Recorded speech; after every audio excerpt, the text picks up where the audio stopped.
together. Radio 91 where it's always better. Where it's always better.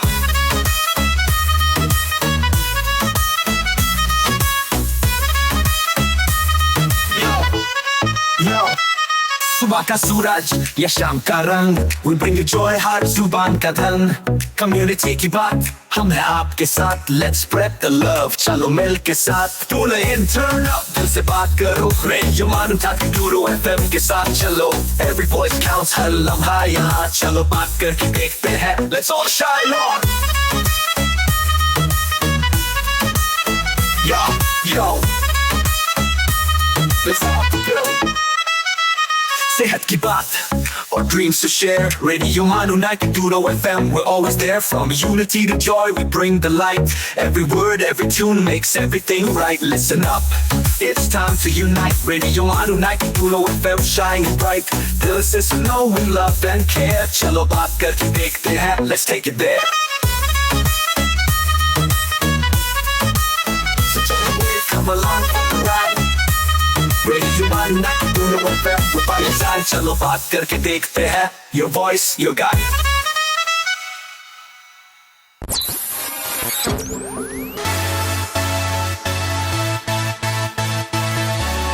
You are listening to Radio Manu 90.0 FM. चलो बात करके देखते हैं।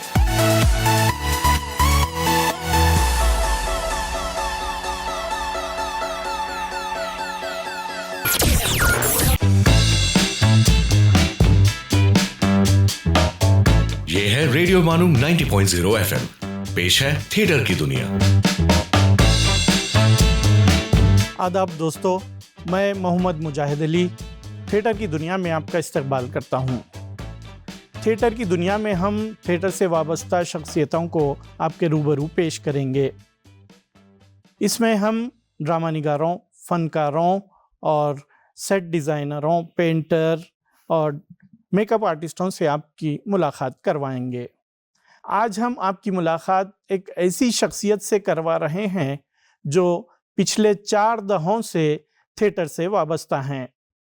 Hollywood, Telugu और हिंदी सिनेमा में अपने अदाकारी के जौहर दिखा चुके हैं। जनाब विनय वर्मा जी, आपका थिएटर की दुनिया में इस्तकबाल है। बहुत शुक्रिया दोस्तों, विनय वर्मा ने नट सम्राट, रक्त बीज, गांधी अंबेडकर, महालखा बाई चंदा, बिरजिस खदर का कुंबा, इस्मत चुगताई एक औरत, सादत हसन मंटो की कहानियों को सियाह हाशिए के नाम से पेश किया। इसके अलावा बिरयानी और हलीम के नाम से भी नाटक पेश कर चुके हैं। मैं राही मासूम के अलावा सैकड़ों शोज न सिर्फ भारत में बल्कि दुनिया के कई शहरों में पेश कर चुके हैं। सिर्फ अब तक मैं राही मासूम के तकरीबन 65 शोज स्टेज कर चुके हैं। चलिए अब हम एक्टिंग से थोड़ा आपके मैं राही मासूम की तरफ चलते हैं। जी। इसका ख्याल आपको कैसे आया और इसका खुद आपने इसे लिखा है या तर्जुमा किया है? चलिए, इसकी बहुत लंबी दास्तान है। आपके पास इतना वक्त है क्या? जी, आप बता दीजिए मुख्तसर। हमारे उस्ताद भास्कर शिवालकर साहब जी एक दिन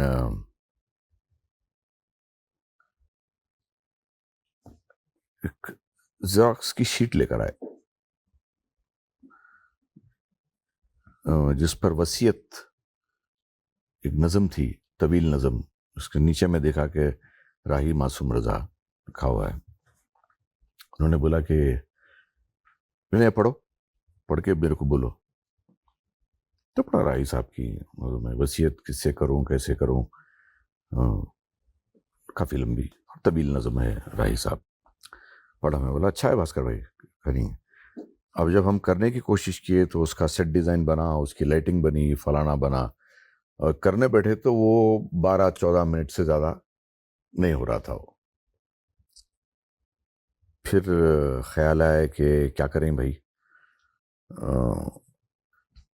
फिर मेरे को एक जर्नल ला के दिए, नंबर राही साहब का नंबर है, उनकी 75वीं सालगिरह हुआ। उसका नाम था अभिनव कदम, यूपी से शब्द थी। 519 पेज की मैगजीन है, जर्नल। अच्छा। नंबर है उनका, अच्छा, स्पेशल डेडिकेटेड टू, ये special number dedicated to Rahi साहब ऑन हिज 75th जी। एनिवर्सरी। जी। अब देखिए साहब, उसमें राही बाकलम खुद है, राही साहब के इंटरव्यूज हैं, राही साहब की राइटिंग्स है, उनके खतूत हैं। मान लीजिए एक जखीरा है, कोशिश करके कहीं से कुछ लिए। मैंने कभी राही साहब को देखा भी नहीं, तो उसमें से कुछ हिस्से निकाल करके फिर कुछ बनाए, तो 30-35 मिनट का कुछ बन रहा था। 30-35 मिनट मैं इधर है ना उधर है। फिर इस बीच में फोन लगाया नदीम भाई को, राही साहब के जो फर्जंद हैं। तो उन्होंने कहा कि क्या करेंगे, अरे ऐसा बहुत लोगों ने बोला कि हम करेंगे, ये करेंगे, वो करेंगे, कोई राही साहब पे कीजिए आप। और ये चीज़ आप याद रखिए कि राही साहब पर आज तक, जहाँ तक मेरा इल्म है, किसी ने कोई ट्रिब्यूट नहीं पे किया राही साहब को, किसी ने खिराज नहीं पेश किया राही साहब के ना कोई डॉक्यूमेंट्री के जरिए, ना कोई फिल्म के जरिए, ना ही कोई शो के जरिए। हम वाहिद ऐसे हैं जिन्होंने ये खिराज उनको पेश की। बहरहाल वो हमारा फ़र्ज हमने समझा, उसको एहसान किसी पे नहीं किया। तो राही नदीम भाई बोले कि अरे यार, लोगों ने बहुत बोला, ये आप कौन है, कहाँ से हैं, क्या है? हैदराबाद। बोले हैदराबाद में क्या थिएटर होता है, कोई कभी सुना ही नहीं किसी का नाम। बोले ठीक है, सारे राइट्स तो मेरे पास हैं, मैं बोलूंगा आपको क्या करना है। ठीक है, हम अपना काम करेंगे। फिर बात हुई, फिर उस जर्नल को काफी गहराई से पढ़ने लगे, और जब उसको मैं पढ़ने लगा कि क्या आदमी है ये आदमी है, ये तो हीरा है, वाकई में भारत रत्न है ये। कलम के हिंदुस्तान धनी, जी, कलम के धनी, नहीं कलम के धनी तो छोड़िए, विचारों के, हिंदुस्तान के लिए जो उनकी मोहब्बत थी। गंगा को मां मानते थे, वो दूसरी मां बोलते थे। पार्टीशन के सख्त खिलाफ थे, इसीलिए उन्होंने आधा गांव लिखा, नॉवेल आधा गांव उन्होंने लिखी। उसी इसना में उससे पहले टोपी शुक्ला उन्होंने लिखा, उसी को बेसिस बनाकर। और जब पढ़ने लगे उनके विचार, उनके वालिद साहब के स्टेटमेंट्स, राही साहब के बारे में क्या क्या हुआ, क्या क्या घटा, उनके जो दोस्त हैं केपी सिंह साहब, उनके काफी करीबी दोस्तों में हैं, तो ये देखकर लगा कि भाई कुछ करना चाहिए।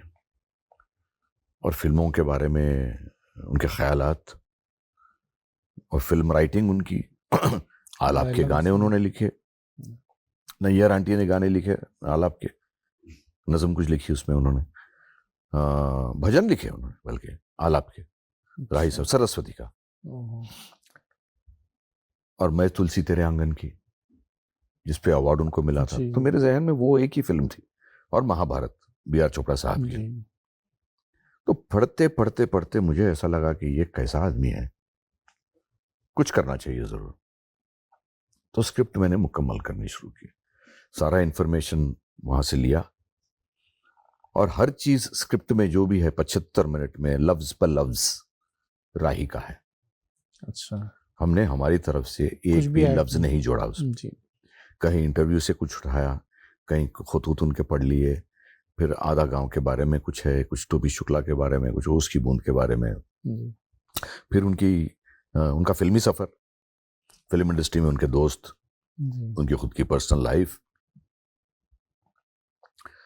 फिर सियासत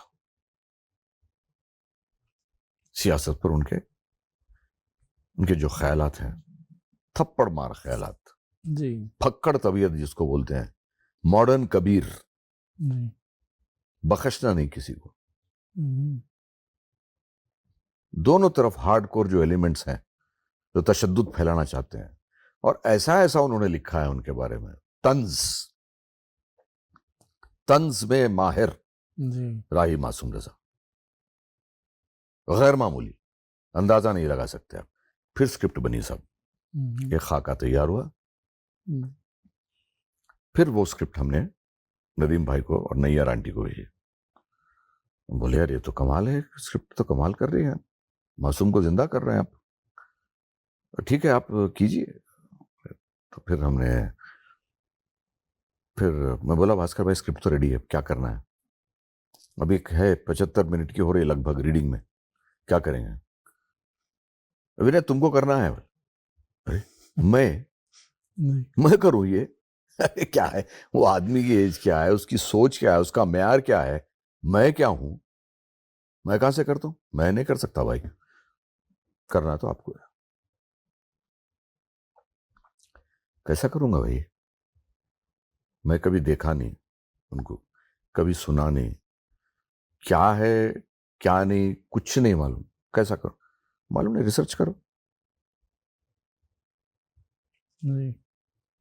मालूम करो। तो एक्टर के पास जो है ना एक बेसिक रिसोर्स मटेरियल होता है जिसको हम स्क्रिप्ट कहते हैं। तो जब स्क्रिप्ट पढ़ता है उसमें से उसको 5 Ws निकालने पड़ते हैं, what, why, where, when, who, वगैरह वगैरह। पढ़ा, पढ़ने के बाद उस तंज की गहराई को महसूस किया। अच्छा महसूस तो कर लिया, मगर राही साहब कोई महाभारत या रामायण के किरदार नहीं है कि आप कर लो और यकीन, लोगों को यकीन दिला दो आप कि आप फलाना थे। जी। लोग मिल चुके हैं राही साहब से, लोग उनको घर पे होस्ट कर चुके हैं हैदराबाद में। अलीगढ़ वाले हैदराबाद में, अलीगढ़ बॉयज एसोसिएशन है, ओल्ड बॉयज एसोसिएशन। राही साहब को खुद जानने वाले लोग हैदराबाद में। राही साहब कभी किसी फिल्म की शूटिंग के लिए आते हैं, जैसे निकाह के लिए आए थे, तो यहाँ के लोगों से मुलाकात हुई उनकी, यहाँ के लोगों की मुलाकात उनसे हुई। जी। क्या करना है। तो पहली चीज ये फोन किए और नदीम भाई से बात किए। नदीम भाई बोले कि वो सफेद पहना करते थे पूरा, अलीगढ़ी शेरवानी, अलीगढ़ी पजामा होता था, वाइट, पूरा पेन यहाँ लगा हुआ होता था।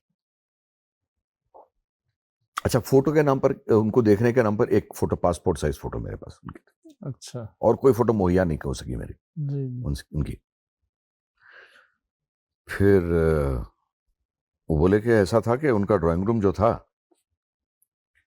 वो एक टाइपराइटर होता था टेबल पे पीछे, हिंदी का टाइपराइटर। भाई साहब पीएचडी इन उर्दू थे लेकिन हिंदी में लिखते थे। अच्छा जी। लिपि हिंदी है। और उर्दू जबान के बड़े प्रमोटर थे थ्रू देवनागरी स्क्रिप्ट। अच्छा। काफी प्रमोट किया उन्होंने उसको जी। और बाबरी मस्जिद पर उनके ख्यालात आप सुनकर दंग रह जाएंगे। आज तो खैर रिलेवेंट हो गई वो बात जी, मगर वो जब हम करते थे शो तो लोगों में इतना उसका रिस्पांस हमको मिलता था उस पर्टिकुलर लाइन पर। बहरहाल तो फिर बोले कि एक सफेद पोश तोशक हुआ करती थी, गौ तकिए हुआ करते थे, 2 पानदान, ओगालदान और ये पोटली, क्या बोलते हैं, बटुआ जी, बटुआ, पान का बटुआ हुआ करता था। और अम्मा बैठी रहती, मतलब नैयर आंटी जो थी, तो नदीम भाई ने कहा कि अम्मा बैठी रहती थी और पीछे साबरी ब्रदर्स की कव्वालियाँ चलती थी, नात मनकुंठो मौला तो चलता ही रहता था। और घर में मेहमानों का आना लगा रहता था, फिल्म इंडस्ट्री के दोस्त आते थे, नदीम भाई के, राही साहब के, लेकिन किसी भी तरह का कोई डिस्टर्बेंस नहीं है। अपनी राइटिंग चल रही है, अपनी रीडिंग चल रही है, वजूद इसके कि अतराफ में शोर शराबा हो रहा है। तो टाइप वहीं करते थे, वहीं से मैटर भेजते थे, फिर आकर गद्दे पर बैठ जाते थे, फिर वहां बैठकर लिखते थे, अखबार पढ़ लेते थे। सिगरेट अलबत्ता रेड मालब्रो चेन स्मोकर थे। अच्छा। मैं स्मोकर नहीं हूं। और कलकत्ता ख्वाम लगातार खाना है और पीकदान में थूकना, ये कैरेक्टरिस्टिक्स राही साहब के। अच्छा जब पढ़ रहा था मैं वो अभिनव कदम, तो उसमें काफी लोगों ने ये मेंशन किया कि राही जब लंगड़ते हुए चलकर आते हैं पान के डिब्बे पर, तो लड़कियों में एक उत्साह होता था। तो अच्छा, ये लंगड़ते भी थे, ये मालूम नहीं था। तो पैर में लंग थी। तो फिर मैंने आंटी को फोन किया और पूछा कि आंटी, ये राही साहब किस पैर से लंगड़ाते थे? बेटा याद तो नहीं है कि वो किस पैर में लंग थी। बोले आप क्या करें, अब ये तो आपको एज एन एक्टर फैसला करना है कि किस पैर में आपको लंगड़ापन लाना है। तो ये सारा रिसर्च हुआ साहब। अच्छा, फिर सबसे बड़ा चैलेंज ये था कि वो सारे 75 मिनट आपको बाकायदा याद करने, बर्रख करने। बिल्कुल। कोई लोच लचक उसमें होने की गुंजाइश ही नहीं है, क्योंकि वो लफ्ज पर लफ्ज राही के हैं। जी। अल्फाज बदलने की भी वहां कोई गुंजाइश नहीं है, आजादी ही नहीं है आप। अच्छा, उसमें फिर हिंदी के भी इतने ही अल्फाज हैं जितने उर्दू के हैं। फिर अब सब पढ़ना शुरू किए। अब अंदाजा लगाइए कि 75 मिनट की स्क्रिप्ट पहले तो आदमी को याद हो। जी। अच्छा, याद तो हो जाए, अब वो लहजा कहां से लाए, राही की आवाज कहां से लाऊं, राही का अंदाज कहां से लाऊं, राही के पान बनाने का अंदाज कहां से लाऊं, राही के सिगरेट पीने का अंदाज कहां से लाऊं, राही के थूकने का अंदाज कहां से लाऊं। बड़ी दिक्कत पेश हुई। You are listening to Theatre की दुनिया, Radio Manu 90.0 FM show on theatre.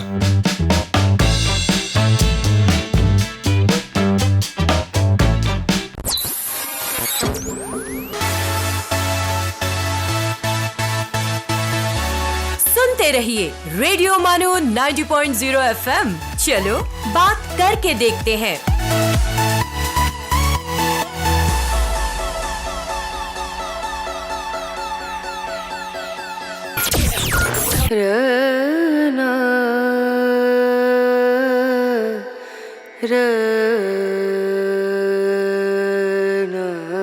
This is Radio Manu 90.0 FM.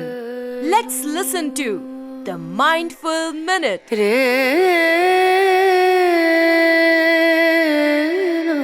Premchand ने कहा है, अनुराग यौवन रूप या धन से उत्पन्न नहीं होता। अनुराग यौवन रूप या धन से उत्पन्न नहीं होता। अनुराग अनुराग से उत्पन्न होता है।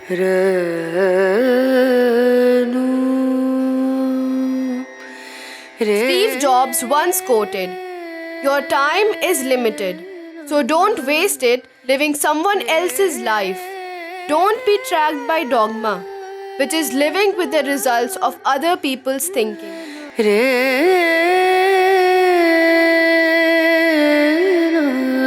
परिंदों की तरह हवा में उड़ना और मछलियों की तरह पानी में तैरना सीखने के बाद हमें इंसानों की तरह जमीन पर रहना सीखना है। डॉक्टर राधा कृष्ण। ये है रेडियो मानो 90.0 FM। आप सुन रहे थे the mindful minute.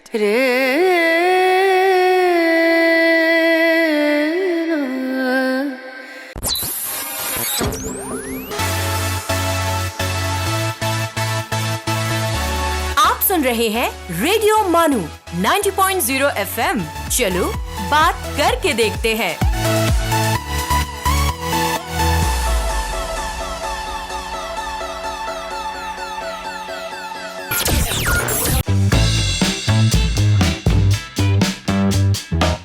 You are listening to Theatre की दुनिया, Radio Manu 90.0 FM show on theatre. बहरहाल स्क्रिप्ट याद हुई। याद होने के बाद तो चैलेंज ये है कि बोलें कैसे, बोलें कैसे कि जिससे सामने वाले को लगे कि मैं राही मासूम रजा को देख रहा हूं। जैसे कि मैंने आपसे पहले कहा कि स्क्रिप्ट बेसिक मटेरियल होता है, रिसोर्स मटेरियल होता है। उसको पढ़ के अंदाजा लगा के राही साहब ऐसे बात करते होंगे, पता नहीं। कहीं उनकी ऑडियो भी नहीं थी, ना कोई वीडियो था देखने के लिए। तो बहरहाल साहब जुलाई से लेकर के शायद अक्टूबर तक हमारी रिहर्सल होती रही, रिसर्च और रिहर्सल अच्छा। होती रही। और जो पहला शो हुआ, लोगों ने आकर पूछा कि आप राही साहब से कितने बार मिल चुके हैं? जी। पहला शो कब हुआ ये? पहला शो हुआ साहब 25 अक्टूबर 2008। अच्छा। जी। एक तो एज भी प्ले करनी है उनकी, तो फिर चेहरे से भी आपको ऐसे दिखना है, हुलिया भी उस तरह का बनाना है, चलना भी उसी तरह से है, बात भी उसी तरह से करना है, लहजा भी बरकरार रखना है थ्रू आउट। ऐसा नहीं कि एक दो लाइन में आपको करना है या कोई स्टैंड अप कॉमेडी करनी है या मिमिक्री करनी है। मुसलसल और फिर वो पहनना है शेरवानी, जी। गए जैसे वो पहनते थे कि 3 गुंडियां ऊपर की खुली है या बंद है या जो भी है, बाकी के अलग है, शेरवानी सफेद। और पान खा रहे हैं आप, सिगरेट पीने की आदत तो है नहीं, कितना सिगरेट पिएगा आदमी, कितना पान खाएगा।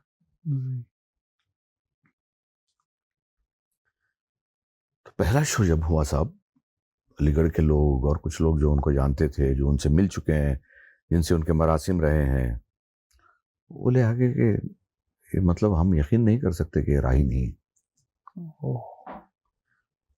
और जब मैंने शुक्रिया अदा किया उसका कि उसके नूर के बिना तो आप पत्ता भी नहीं हिला सकते। बिल्कुल। मतलब वो एक ऐसा लम्हा था मेरे लिए कि मैंने कुछ हासिल कर लिया है जिंदगी में। और पता नहीं क्यों मुझे लगा कि राही साहब ने मेरी मदद की, क्योंकि जैसा मैं कह रहा था कि एक ईमानदारी इंसान में होनी चाहिए। इंटेंट जो होता है ना आपका, जो मकसद है आपका, उस मकसद को पूरा करने के लिए जो आपके अंदर जो ईमानदारी होनी चाहिए, उसको मैंने पूरी तरह से बरतने की कोशिश की। और मैं ये डंके की चोट पर कह सकता हूं कि मैं काफी हद तक कामयाब भी हुआ हूं उसमें। जी। फिर उसके बाद नदीम भाई को जब हमने टिप भेजा, बोले यार कमाल कर दिया तुम लोग, क्या कमाल है बोले। फिर उन्होंने मेरी एज पूछी, फिर बोले कि कैसे कर लिए तुम। और नैयर आंटी ने बोला कि बेटा तुमने तो मासूम को जिंदा कर दिया। जी। तो मेरे लिए बड़ा फख्रज़दा लम्हा था, जाहिर है। जी। फिर उन्होंने कहा कि मैं FTI में कराऊंगा पुणे में। फिर वो बात हुई, फिर पृथ्वी में शो हुआ। जी। तो जब वो शो होने के बाद फिर जो तवील नज़म थी, उसमें ऐसा हुआ कि बाद में हमको फीडबैक ये मिला कि भाई जो राही साहब का जो ग्राफ टोटली आ रहा है शुरू से आखिर तक, उसमें कुछ ऐसे हिस्से हैं उस तवील नज़म में जो इससे कनेक्ट नहीं हो रहे हैं। अच्छा। तो लिहाजा आप उसको रिकंसिडर कीजिए आप। तो हमने उसको फिर सोचा, फिर जो मखसूस हिस्से थे उसको हमने रिटेन किया, कुछ हिस्से हम निकाल दिए। अब ड्यूरेशन फिर कम पड़ रही थी, फिर हमने नदीम भाई से बात की, तो नदीम भाई ने 3-4 वाक़े सुनाए। एक तो उनके अहल्या पार्वती के से जुड़ा हुआ किस्सा, दूरदर्शन से जो इनकी क्लैश हुई, लोकसभा में जो हंगामा हुआ था उन दिनों, वो उन्होंने सुनाया। फिर महाभारत का वाक़या उन्होंने सुनाया कि कैसे दूरदर्शन ने इनकार कर दिया था कि राही साहब को नहीं लेना है एज ए राइटर। कैसे चोपड़ा साहब ने कहा कि राही साहब ही लिखेंगे, मैं सीरियल बंद कर दूंगा लेकिन राही साहब को नहीं निकालूंगा। और ऐसे 1-2 वाक़े थे जो फिर वो 75 मिनट को पूरा करते थे। तो अब इसमें और जान आ गई साहब, और पुख्तगी आ गई। तो पृथ्वी में जब शो हुआ, FTI में जब शो हुआ हमारा, पेंटल साहब थे उस शो में, उनकी बहू पार्वती थी। अभी पता नहीं क्या तार उनके साथ जुड़ गए। शो के दौरान मैं देख रहा था कि वो लगातार रो रहे थे, यकीन मानेंगे, लगातार रो रहे थे शो के दौरान। क्या अफसुर्दगी थी ये मुझे मालूम नहीं, क्या कनेक्शन था, क्या तार जुड़ा उनके साथ, कहाँ क्या टच किया मुझे पता नहीं। अच्छा, फिर पृथ्वी में शो हुआ सब। अब पृथ्वी के शो से पहले एक और बड़ा दिलचस्प वाक़या हुआ हमारे मैसूर ऑडिटोरियम में कि राही साहब जो अपना शेर पढ़ रहे थे,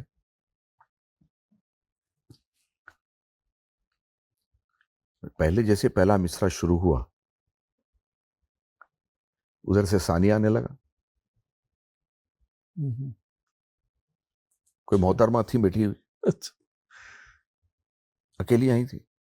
बाद में मालूम पड़ा कि वो कहीं 50 किलोमीटर दूर से, जब उनको पता चला कि ये राही मासूम पर शो होने वाला है, तो वो शो देखने ही बाद में भास्कर भाई से उन्होंने पूछा कि इस नौजवान राही को कहाँ से पकड़ के लाया?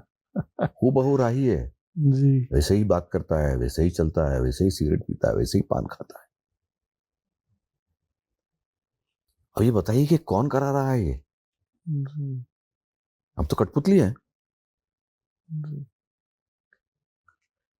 फिर उसने बोला कि मैं राही की माशूका थी, अच्छा, राही से शादी करना चाहती थी, ओहो, मगर मेरे वालिद ने कहा कि देखो उसको टीबी है, वो जल्दी मरने वाला है, तुम बेवा हो जाओगे, तुम्हारी शादी नहीं हो सकती उनके साथ। जी, और वाकई में उनको टीबी था जब वो छोटे थे। अच्छा, उस जमाने में टीबी तो मतलब हाँ, बड़ी जानलेवा बीमारी थी। जी, अब आइए, सब पृथ्वी में जब शो हुआ जी, तो उसमें जावेद खान, जावेद अख्तर, मुकेश खन्ना, सतीश शाह, सलमा सिद्दीकी, मीर मुनीर, जावेद खान, ये सारे लोग आए देखने के लिए।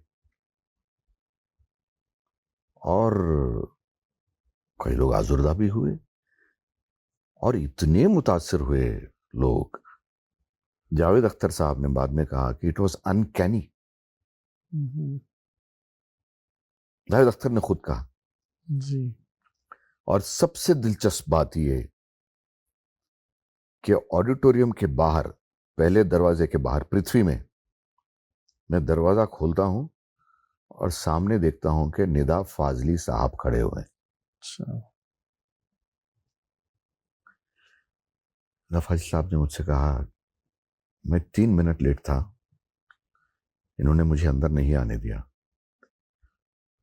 तो मैं दरवाजे पर खड़ा खड़ा राही को सुन रहा था। ओहो,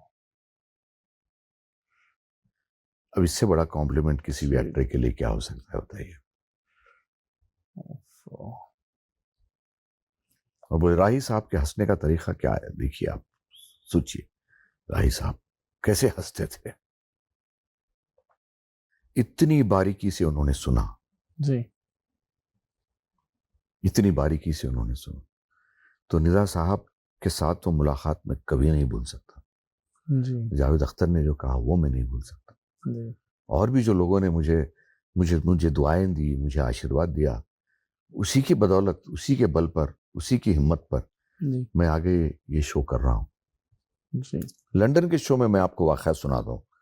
लंदन के शो में जहाँ हम करना चाहते थे, वहाँ पर सिगरेट पीना मना था। अच्छा, वहाँ पे आपको लाइसेंस लेना पड़ता है, ओहो, इसकी फीस बहुत ज़्यादा है। तो ऑर्गेनाइजर्स ने कहा हम तो एफर्ट नहीं कर सकते, कैसे करेंगे, आप मैनेज कीजिए। किसी ने बोला कि आप इलेक्ट्रॉनिक सिगरेट रख लीजिए, किसी ने कहा कि आप ये कर लीजिए, किसी ने कहा कि क्या करूं।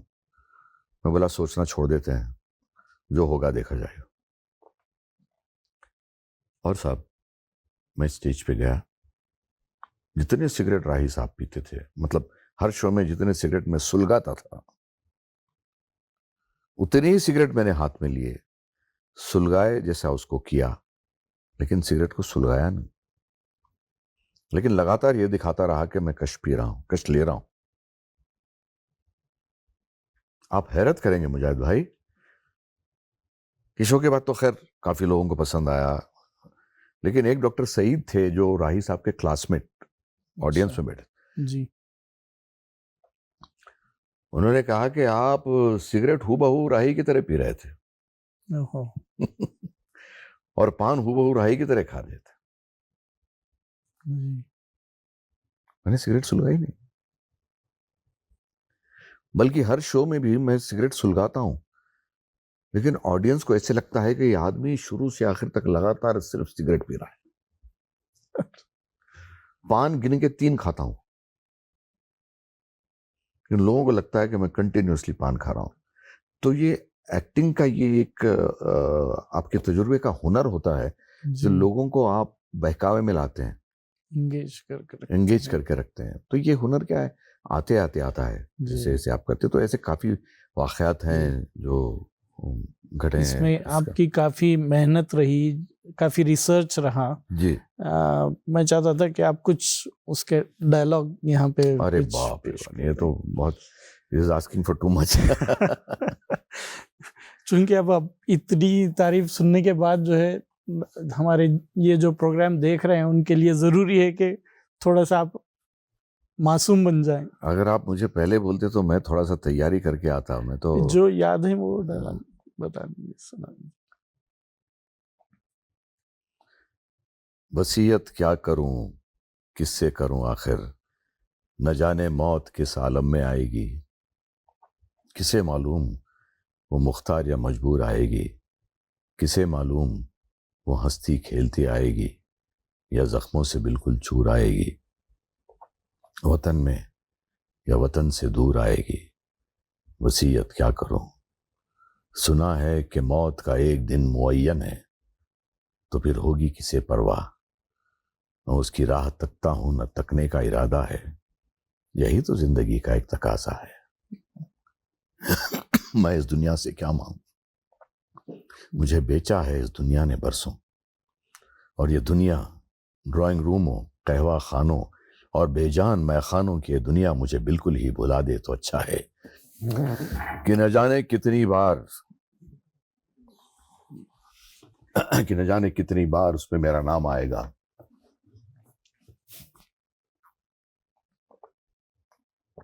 ड्राइंग रूमों और कहवा खानों की इन नागिनों ने लूटा है मुझे, मेरा फन मर गया यारो, मैं नीला पड़ गया यारो, मुझे ले जाकर गंगा की गोदी में सुला देना, वो मेरी माँ है, 1000 बार खो चुकी है, वो मुझे खोकर फिर एक बार जी लेगी, वो मेरी माँ है। लेकिन शायद वतन से दूर मौत आए, बहुत ही दूर, इतनी दूर कि जहां से मुझको मेरी माँ के पास ले जाना नामुमकिन हो, तो वहां जिस शख्स के हाथ में यह दास्तान आए वो मेरी ज़बान ही से न वाकिफ हो, वो मेरे सादा व सदरंग अंदाज बयां ही से न वाकिफ हो, वो खुशबू सी मासूम और बाद सबा की अल्हड़ दास्तां ही से न वाकिफ हो, तो उससे ये वसीयत है कि ये कागज़ मेरे घर के पते पर भेज दे और मुझे ले जाकर खुद उसके अपने शहर में कोई नदी बहती हो तो मुझे उसकी गोदी में सुला देना। वो नदी भी मेरी माँ, मेरी गंगा की तरह मेरे बदन का जहर पी लेगी, मेरे बदन का जहर पी लेगी। ये एक नज़म के कुछ हिस्से मुझे याद थे, तो मैंने जैसे मैंने कहा कि बहुत कठिन है डगर पनघट की, बहुत मेहनत करनी पड़ती है। अगर वाकई में अगर आप लोगों के दिलों में बैठना चाहते हैं तो आपको उतनी ही गहराई से खुद के अंदर जाना पड़ता है। खुद के अंदर जाना बहुत ज़रूरी होता है, खुद की पहचान करनी ज़रूरी होती है। यही वजह है आपकी मेहनत, आपका रिसर्च आपको इस मुकाम पर लिया है कि बार बार आपके जो है ये जी मैं राही मासूम स्टेज होते रहे। जी जी। विनय जी ये बताइए कि भास्कर शिवालकर साहब गुजरे हैं, खदर अली बेग जैसे आर्टिस्ट गुजरे हैं इस दौर में, आप हैं और भी यहाँ पे बहुत सारे आर्टिस्ट हैं। तो हैदराबाद के थिएटर का मौक़िफ़ क्या है और इसका फ्यूचर क्या है? देखिए, मुस्तकबिल के बारे में कोई कुछ कह नहीं सकता, मगर कुछ काम हो रहा है, कुछ नौजवान लोग कर रहे हैं। तनकीद करना तो खैर ये हमारी फितरत है जी। और हमारा हक भी है जी। तो, लेकिन ये है कि हर एक का एक अपना मुकाम है, हर एक को अपने हिसाब से काम करने का अधिकार है जी। क्योंकि उनको इस तरह से जचता है, इस तरह की स्क्रिप्ट चुनते हैं, इस तरह का माहौल उनको चाहिए, इस तरह के ड्रामे वो करना चाहते हैं तो वो करते रहें। बहरहाल एक्टिविटी चलती रहनी चाहिए। जी। कर रहे हैं, लोग कर रहे हैं। यहाँ पर हैं डॉक्टर राम मोहन हैं जो अच्छा काम कर रहे हैं जी। रत्न शेखर हैं, सौरभ करते हैं, सौरभ घारीपुरी कर रहे हैं, जी। वो करते हैं, जय झा भी कुछ कर रहे हैं। तो ऐसे लोग हैं जो जी। कर रहे हैं, थिएटर को जिंदा रखे हुए। बिल्कुल रखना चाहिए। और कुछ आप इस बारे में थिएटर के ताल्लुक से और कुछ बताना चाहेंगे? नहीं, यही है कि थिएटर जो है आपको इंसानियत सिखाता है। सिनेमा आपको इंसान की पहचान कराने पर मजबूर करती है या इंसान को पहचानने पर मजबूर करती है। थिएटर में ऐसा है कि एक माहौल ऐसा होता है कि आप एक फैमिली की तरह एक दूसरे के साथ मिल बैठकर अपने सुख दुख बांटते हैं, एक दूसरे के बारे में पता चलता है आपको, और सारी स्क्रिप्ट एक साथ सब पढ़ते हैं जी। तो सबकी पकड़ स्क्रिप्ट पर अच्छी हो जाती है और सब मिलकर काम करते हैं। सिनेमा का माहौल थोड़ा अलग है। सिनेमा में आप सिर्फ उस वक्त आपकी जरूरत होती है जब आपकी शूटिंग का दिन हो, और बाकी लोगों से तो आपका कोई मतलब नहीं होता। जबकि थिएटर में आप हर रोज अपने दोस्तों से मिलते हैं, मेल मुलाकात होती है, एक माहौल बनता है।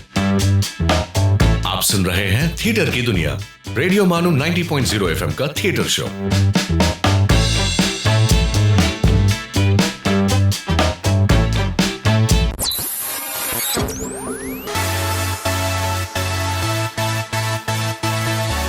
Keep listening to Radio Manu 90.0 FM. चलो बात करके देखते हैं।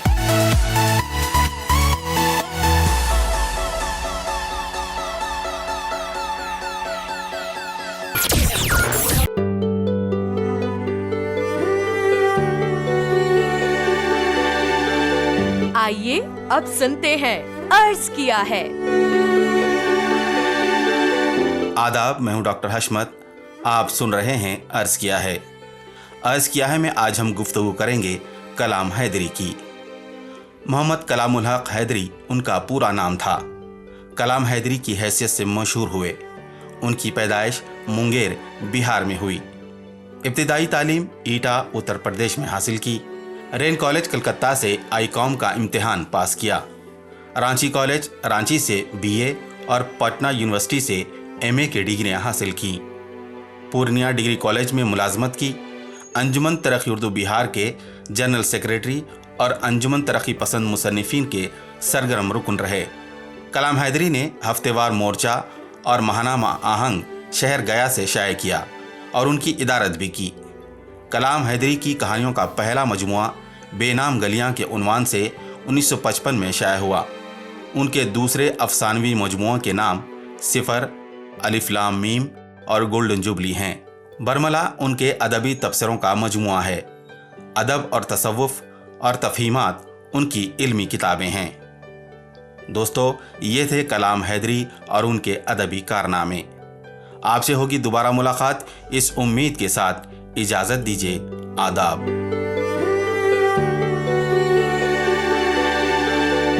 You were listening to अर्ज किया है।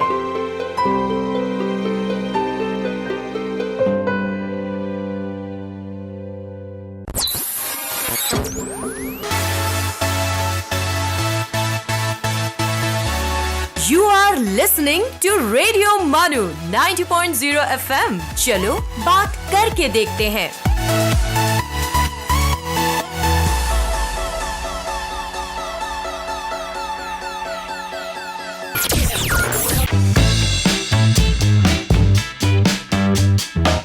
आप सुन रहे हैं थिएटर की दुनिया, रेडियो मानू 90.0 एफएम का थिएटर शो। पहले थिएटर में जो है बहुत सारे कैरेक्टर्स होते थे उसमें। जी। अब मोनोलॉग का जमाना ज्यादा आ गया है। मोनोलॉग तो है जी, कम एक्टर्स का जमाना आ गया है। जी। इसीलिए कैसा है कि जहाँ तक हैदराबाद का सवाल है, शहर हमारा बहुत फैल गया है और लोग भी जहाँ पहले एक मुकाम पर आसपास में रहा करते थे वो भी रहने के लिए दूर चले गए हैं। तो रिहर्सल के लिए वक्त कम मिलने लगा है लोगों को। नौकरियां बढ़ गई हैं, औकात बढ़ गए, अलग अलग हो गए हैं लोगों के। पहले ऐसा था कि जो नौकरियां होती थी वो 9 से 5, 9 से 6 की होती थी या 10 से 6 की होती थी। तो लगभग सभी मतलब 6 के बाद फ्री होते थे। तो हमारी रिहर्सल 6:30 बजे शुरू होती थी और 9 बजे ख़त्म हो जाती थी। अब तो ऐसा है कि हर एक का वक्त अलग है। हत्ता के मियाँ का वक्त अलग है तो बीवी का वक्त अलग है, आने जाने का और घर में मिलने जुलने का वक्त। तो जब घर में माहौल ही इतना अलग है तो अब दूसरी जगह का हम क्या बोल सकते हैं। तो लिहाजा जब स्क्रिप्ट हम चुनते हैं तो इस चीज़ का ध्यान रखते हैं कि भाई कौन सा एक्टर कितने ड्यूरेशन के लिए अवेलेबल है, जो जितना टाइम दे सकता है। सबसे बड़ी चीज़ की क्या है, या वो उस किरदार में फिट होगा कि नहीं होगा। फिट होगा तो बात करते हैं, अगर ये नहीं होते हैं तो और कौन फिट हो सकता है। नहीं फिट हो सकता है तो चलो जो फिट होता है ऐसी स्क्रिप्ट चुनते हैं। तो जहाँ तक हमारा सवाल है, हम ड्रामा इसीलिए नहीं करते कि भाई हमको एक ड्रामा करना है। ऐसे कई स्क्रिप्ट हैं मेरे पास जिसको मैंने अभी हाल ही में किया है, जिसको मैंने 15-20 साल पहले पढ़े हैं। अच्छा। उस वक्त मेरी समझ में नहीं आई वो स्क्रिप्ट, आज समझ में आती है तो आज वो करता हूँ। हो सकता है कि 5 साल बाद मेरी दानिशमंदी और बढ़ जाए और मैं उसको और अच्छे ढंग से कर सकूं। जी। तो ये कांस्टेंट जो एवोल्यूशन होता है, जो तरक्की हमारी जहनी होती है, ये थिएटर आपको मौका देता है, ये थिएटर प्रैक्टिस का मौका देता है। तो इसलिए जो थिएटर से जुड़ना चाहते हैं वो समय निकालें, पैसे के बारे में नहीं सोचें। ये नहीं सोचें कि हम सामने वाले के लिए कर रहे हैं, आप अपनी खुशी के लिए कीजिए, अपने लिए कीजिए, अपने दिली सुकून के लिए कीजिए, तस्कीन के लिए कीजिए। ये नहीं कि मैं करूँगा तो फेसबुक पे फोटो आ जाएगी या फिर कोई इंटरव्यू ले लेगा या यहाँ कुछ लिख देंगे मेरे बारे में, ये कुछ नहीं होगा। तो ये ज़रूरी होता है थिएटर करने वालों के लिए। अब ये बताइए कि जो दिल्ली है, मुंबई है, जी, भोपाल है, कलकत्ता है, तो ये शहरों के जो आर्टिस्ट हैं और हैदराबाद का जो आर्टिस्ट है, क्या किसी चीज में कमी पाई जाती है या बहुत कमी? जी, किस चीज बेसिक चीज की तो वजह क्या? बुनियादी चीज तो ये है कि अदब, जो हमारे यहाँ का अदब रहा है, हैदराबाद का खासकर, वो मिजाहिया ही रहा है एक ज़माने से। अगर आप देखें उसमें हमारा सानी बहुत कम है हिंदुस्तान में। हाजिर जवाबी में बोलिए आप या मीज़ा में बोलिए, लेकिन सीरियस अदब जो होता है, सुलेमान खतीब साहब ने भी दखनी में काफ़ी अच्छा उन्होंने लिखा और लाजवाब है। मतलब उनका भी कोई सानी नहीं है, उन पर भी शोज हुए हैं, सुलेमान खतीब साहब पर भी। लेकिन ले देकर यही रहा है कि वो मुशायरों वाला कल्चर ही हमारे यहाँ ज़्यादातर रहा है। ड्रामे भी होते रहे हैं तो मिजाहिया ही होते रहे हैं। एक अरसे के बाद मैं समझता हूँ कि मरहूम खादर अली बेग साहब ने बड़े ड्रामे करने का बीड़ा उठाया और वक्त ने उनका काफ़ी साथ दिया। काफ़ी अच्छे आर्टिस्ट उनको मिलते थे और बड़ा अच्छा सेटअप उनका हुआ करता था। तो एक वो हैदराबादी माहौल से हटकर उन्होंने काम किया। फिर हमारे उस्ताद भास्कर शेवालकर साहब ने जो मराठी अदब की बुनियाद थी उसको लेकर के वो हिंदी में और उर्दू में ड्रामे करते रहे। अब आप कलकत्ता में जैसे देखेंगे तो कलकत्ता में आप जिस छोटे छोटे ऑडिटोरियम में भी चले जाएं आप कहीं भी, तो नौजवान लोग ज़्यादा दिखेंगे जो किसी भी ग्रोथ के लिए एक बुनियाद होती है, फ्यूचर होती है। तो वहाँ आप देखेंगे कि ये लड़के लड़कियों का डिस्कशन जो होता है ये अदब पर होता है, ड्रामों पर होता है, सिनेमा पर होता है, पेंटिंग पर होता है, मौसीकी पर होता है, रविंद्र संगीत पर होता है। रविंद्र संगीत तो वहाँ के मैं समझता हूँ कि हर फर्द सीखता ही है, बल्कि हर घर का कोई ना कोई एक फर्द तो सीखता ही है। तो ये जो जड़ों से जुड़ने वाली जो बात है ना, ये उधर के माहौल में है। अगर आप महाराष्ट्र में आएंगे तो भी वही है। सबसे बड़ी चीज़ तो ज़बान है साहब। जब तक कि आप अपनी ज़बान के करीब रहेंगे आप बहुत कुछ कर सकते हैं। फिल्मों में भी आप ले लीजिए, आप जिस दिन आपने अदब छोड़ दिया, आप बाहर की फिल्मों को कॉपी करके आप बना रहे हैं, चाहे किसी भी ज़बान की फिल्म। एक दूसरे से दूसरी ज़बान की फिल्म बनानी हो तो आप दूसरी ज़बान की फिल्म देखकर बना रहे हैं। आपके पास अपना अदब है जी, खोजते नहीं है जी। और ये खोज होती है केरल वाले करते हैं, मद्रास तमिलनाडु वाले करते हैं, कन्नड़ के लोग करते हैं। महाराष्ट्र में काफ़ी मजबूत है उसकी नींव, बुनियाद उसकी। बंगाल में है, मध्य प्रदेश में काफ़ी है। आप हैरत करेंगे सुन करके कि कलकत्ता में जो ऑफिशियल थिएटर ग्रुप्स है ना, बाकायदा जो रजिस्टर्ड थिएटर ग्रुप्स हैं जी, सिर्फ कलकत्ता में 2700। 2700 ओह। हाल ही में कलकत्ता से करीब मैं समझता हूँ 35-40 किलोमीटर की दूरी पर नईहाटी करके एक छोटा सा शहर है, नईहाटी, छोटा जी सा शहर। जी। वहां के एक थिएटर ग्रुप ने यहाँ पे एक बांग्ला का उत्पल दत्त साहब का ड्रामा किया था रविंद्र भारती में, अच्छा। हाल ही पिछले हफ्ते की बात। गैर मामूली पेशकश, मगर कोई यहाँ का थिएटर वाला देखने नहीं गया। ये जब तक के आप एक दूसरे के जबान के ड्रामे नहीं देखेंगे, जी अब लोग बोलते हैं अरे लैंग्वेज वही नहीं समझ में आती। अरे लैंग्वेज सिर्फ लैंग्वेज नहीं है ना, इमोशन भी तो है ना, इमोशन, एक्टिंग और एक्ट मूवमेंट्स के जरिए, हैं, सेट परफॉर्मेंस के है, जरिए। माहौल है, हम्म, सीखो जाके। नहीं, बॉडी हैरत लैंग्वेज अंगेज। भी होती है, लैंग्वेज के अलावा एक बॉडी बॉडी लैंग्वेज भी लैंग्वेज होती है, है, हैरत उससे अंगेज। भी इमोशन एक कम्युनिकेट चीज है, किया जा सकता है। हाव भाव है आपके, जी हैरत अंगेज। जी कोई बड़ी बजट की फिल्म भी क्या काम आया उसके सामने। जी तो ये उनका काम है।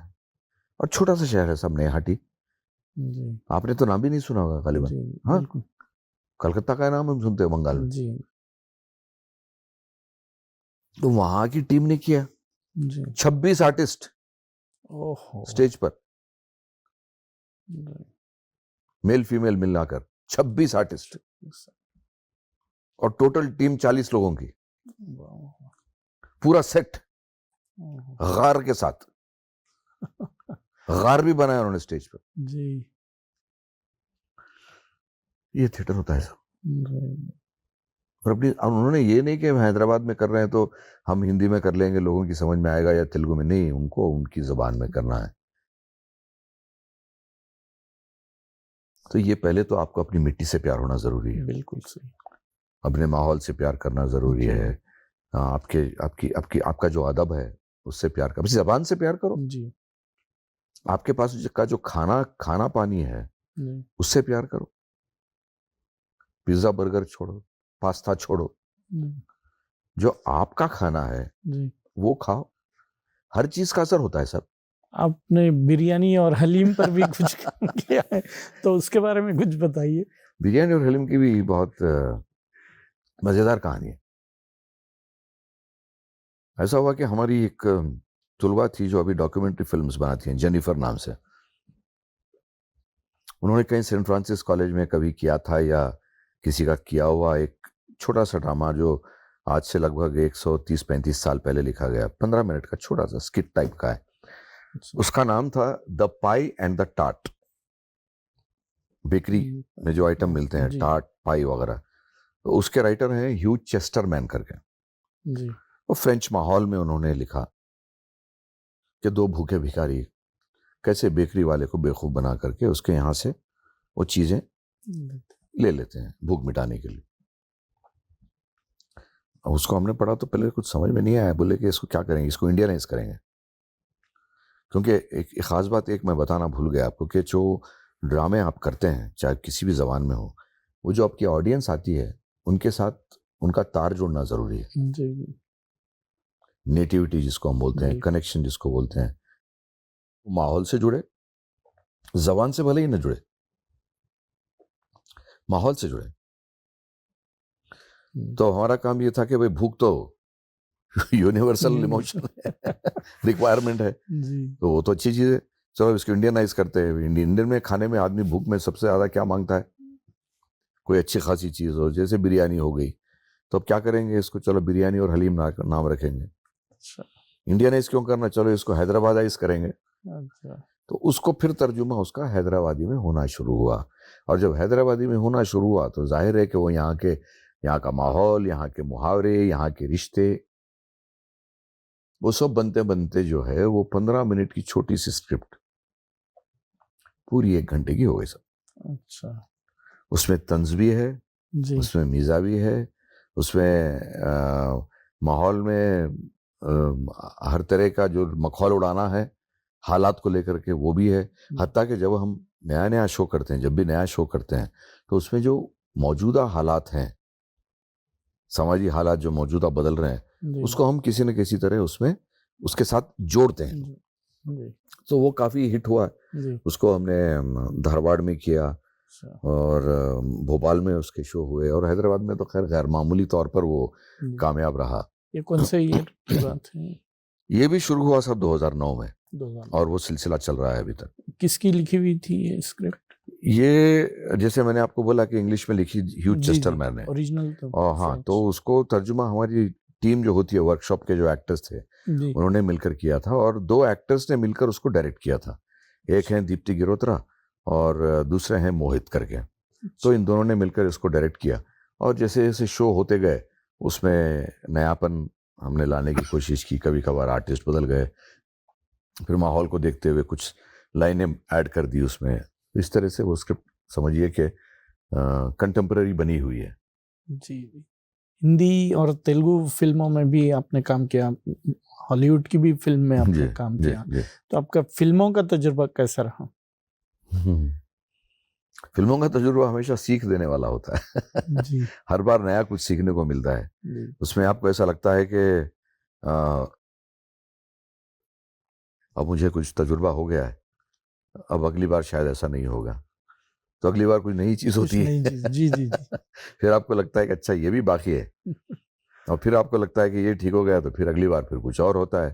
तो इस तरह से एक सीखने का सफर है सिनेमा आपको, क्योंकि नए नए लोग मिलते हैं, नया माहौल, और फिर वहां पर कमर्शियल सिनेमा पैसे का बोलबाला होता है। तो उन सब चीजों से मैं थोड़ा सा दूर रह करके अपने आप को, अपने म्यार को रख करके, अपनी जगह पर रह करके और अपनी खुददारी को कायम रखते हुए मैं उसमें काम करता हूँ। लिहाजा हर जो रोल मेरे पास आता है मैं उसको नहीं करता हूँ। ये नहीं देखता हूँ कि कौन कितना बड़ा डायरेक्टर है या कौन बड़ा एक्टर इसमें काम कर रहा है।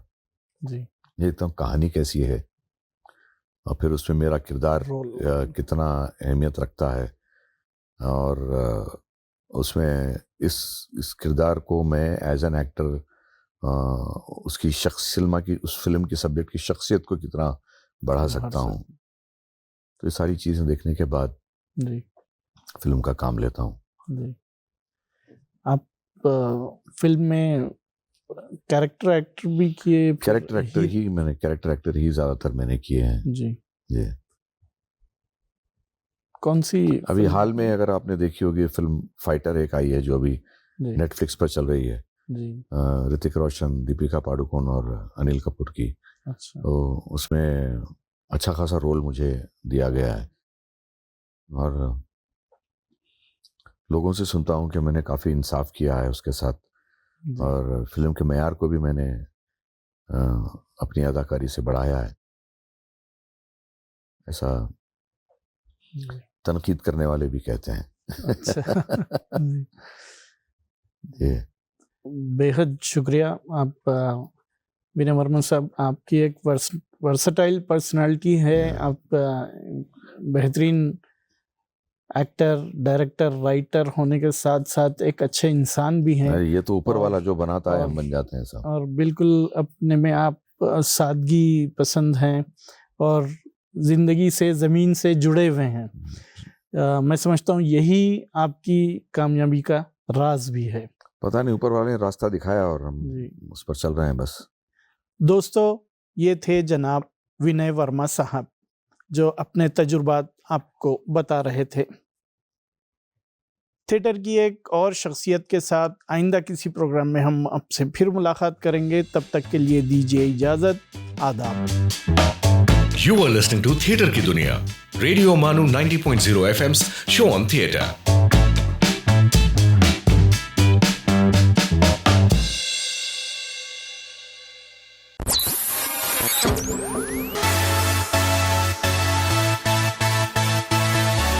ये है रेडियो मानू 90.0 FM। चलो बात करके देखते हैं।